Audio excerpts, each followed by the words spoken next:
Hello. So you're interested in setting a 2023 New Year's resolution.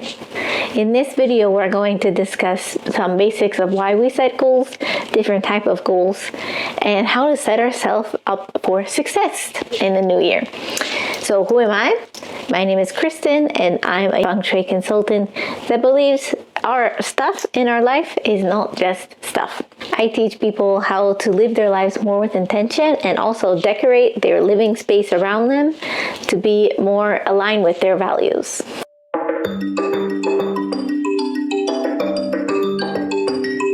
First question is, what is the purpose of setting a New Year's resolution? So as humans, the power of routine is very important for us, and that's why naturally we want this to also align with the calendar year. So that's why it's very popular to set a resolution at the beginning of the year, but you don't follow through because at some point you're going to get stuck, it's going to get tough, and you're going to give up. You're going to fail. Well, guess what? The calendar year, it doesn't mean you have to wait for the next year to start again. You can start again at any time. So please keep this in mind with setting your goals. You're going to fail. People fail at these kind of things all the time.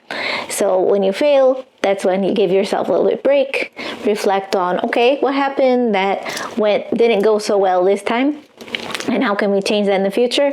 And then you pick yourself up and you keep going. So what does resolution mean? Deciding whether to do something or not. So setting that firm resolve. That's why it becomes a resolution.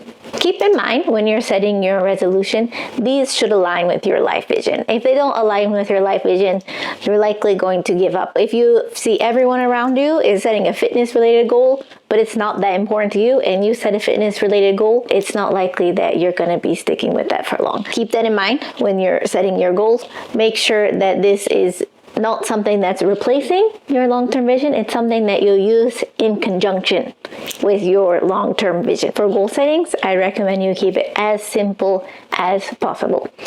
Because one thing we want to do with this exercise is also building self-trust. The way that we build self-trust is by picking goals that we know that we can reach. You're picking overly ambitious goals and you fail time and time again, you're just going to end up losing that self-trust, that resolve in yourself that you can make these goals.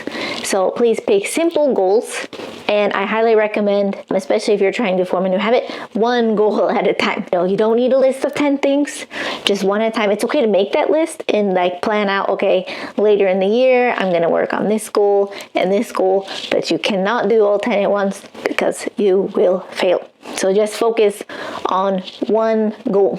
If it's a very easy or simple habit that you feel you're already halfway implemented, but maybe not all the way, it's okay to maybe pick a few, but be sure that it's something that you're confident is not going to take that much mental energy, because we want to be careful about the difference between habits and recurring tasks. So habit is something we want to continue, maybe not in the same form, but iterate on for the rest of our life in order to become more of the person that we want to be. But a recurring task is just something that we are doing in order to reach a certain goal. Like I want to post this many YouTube videos or something. Be careful the difference between these, and also be aware about mindset. So if it's something very new to you, it will take a lot more effort than you think in order to reach that. Again, going back to working out, if you want to wake up in the morning every day and do workout right away, if that's not something that you're doing right now, your thoughts are going to be starting with, okay, I will try to do this, because you're not 100% sure if you can do it or not, and you haven't stepped into that identity yet. So the difference between I will try to work out every morning right away to I am consistently doing workout every morning, every day, it's a big gap. It's a really big gap, and it's going to take a lot of mental effort to get there. So keep in mind, it's not just the physical aspect of I'm going to bed at a certain time. I'm going to put out my exercise clothes next to my bed. Even though these are both ways that will help you succeed in that goal, there's also that mental aspect of really convincing yourself, building that self-trust that this is something that you can do and stick with long term. Something that a lot of people think and get confused with as we step into the new year, that they think they can magically become a new person. The calendar year, I'm sorry to break it to you, it actually doesn't mean anything. And also different countries have different calendar years. Like, it's just a day. It's just another day in your life. You're not going to magically become a new person in 2023. You can start to take steps to become a new person, but it's not magic change, just because it's a new year. Don't get confused, change is slow. And change is hard. So be very patient with yourself. The reason we often give up is because we're expecting some kind of magical formula, and we blame ourselves when we fail. When you do fail, inevitably, just be patient with yourself. Give yourself self-compassion. Think, okay, why did this happen? Maybe I was taking on too much, or maybe this other thing came up in my life that I couldn't control, and that's going to happen. Be patient, think, why did it happen, and try to make a plan to alleviate this, but be kind to yourself, it's going to happen. Have that softness with yourself, have that self-compassion, do the best that you can and try to continue. Also, it's okay to change your goals. Maybe you decide a couple months in, you're like, actually, I really don't want to work on the morning. It just makes me feel so sleepy in the afternoon. Maybe afternoon is actually the best time for an exercise, or evening. Play with it, iterate. You can give up or change your goal at any time.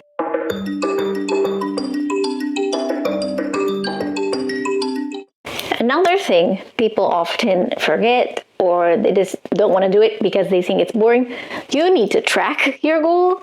Otherwise, how are you going to know you're making progress? And it's very easy to lose track.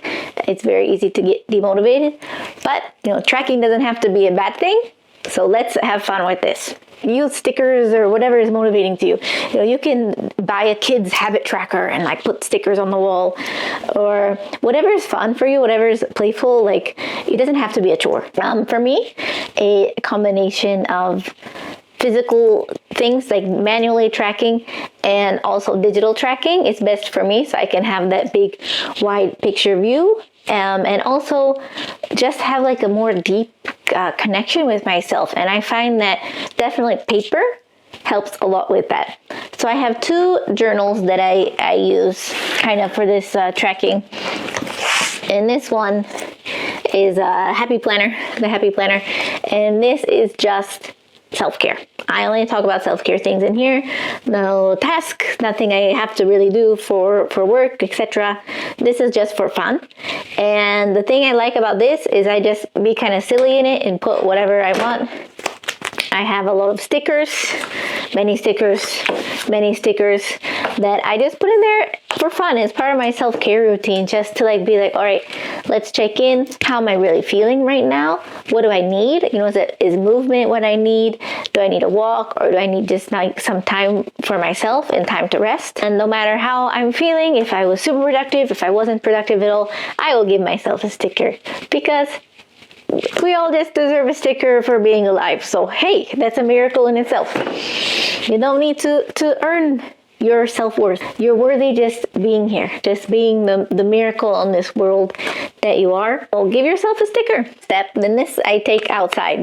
This planner I just do at my desk. It's kind of big, but this one comes with me wherever I go, and at least once a week I'll take some time and go to a nice cafe, because I love cafes, or whatever place is special for you.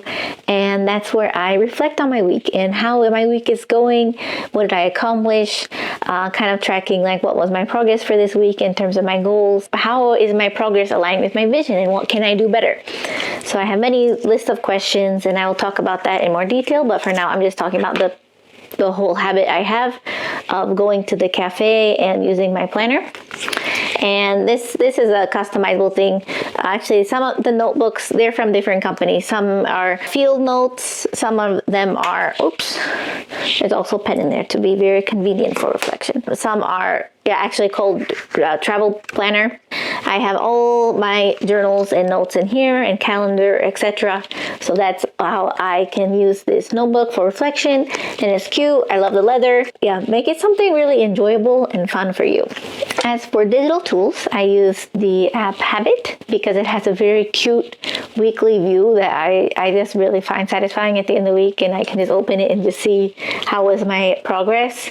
And this has been the only app I found that really has this nice weekly view that I like. So you can see here, all my tasks are here, and they'll have little dots for each week, and it's just a very satisfying view, and I find it very motivating to see all my dots complete at the end of the week. And also when I get a little badge, because they'll say like, this is your best day for you. So try out a bunch of apps and find out which one that you find most satisfying. I've also seen a lot of people use Excel to build a very nice habit tracker, because Excel is also very customizable. So you can go ahead with that. I was doing that in the past, but I just found it was, I just couldn't get the view that I wanted with it, because I'm just not that advanced with Excel. But if you are, by all means, go ahead for it. And even if you're not, you can find many free habit trackers online. So just, again, play around with which ones you want and enjoy. So just play around and try what works for you.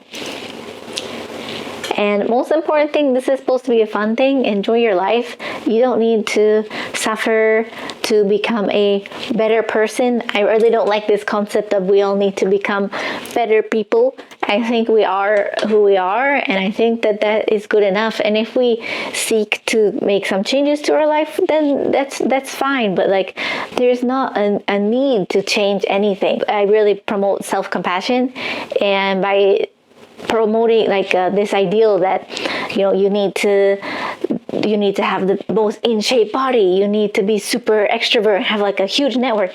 No, like everyone's different, and just become the person you want to be. Don't like let this outside pressure come onto you. If you want to change something about yourself, then go ahead, feel empowered to do that. But please don't think you have to change. You don't need to change anything. And one side effect of this like suffering to become a better person, which I think is I see this theme a lot in like the world of personal development, is what's going to happen in the end is you're just going to have a huge ego, because you haven't been compassionate with yourself that whole time. And by the time that you become this better person you want to be, I mean, your ego is going to be overly inflated to make up for that lack of self-compassion that you had for yourself, because you never earned your own self-worth. You're trying to chase your goals in order to feel worthy about yourself. That's very dangerous route, and you don't want to go down that. You're worthy just as you are, and you don't need to change. So this video is about New Year's resolutions, but I want you to know you definitely don't need to set a resolution. Thank you so much for taking the time to watch this video, and I hope that it had some thought-provoking ideas for you, and also some helpful tips to help you step into the new year. And if you're interested in hearing more about what I have to say, again, please subscribe. It's a very new channel, so especially now, I really appreciate subscribers. And you can just comment or message me what you want to see and like what you want to hear more about, because a lot of the topics I'm bringing up in these videos are ones that I'm planning on making videos in the future. But certainly if you request a video, I will make that one sooner. So I would love to hear more about what you are interested in and what you want to learn more about. So I hope that you have a happy holidays wherever you are in the world, and I hope you have a lovely holidays wherever you are in the world, and have a warm season stepping into the new year. Thank you.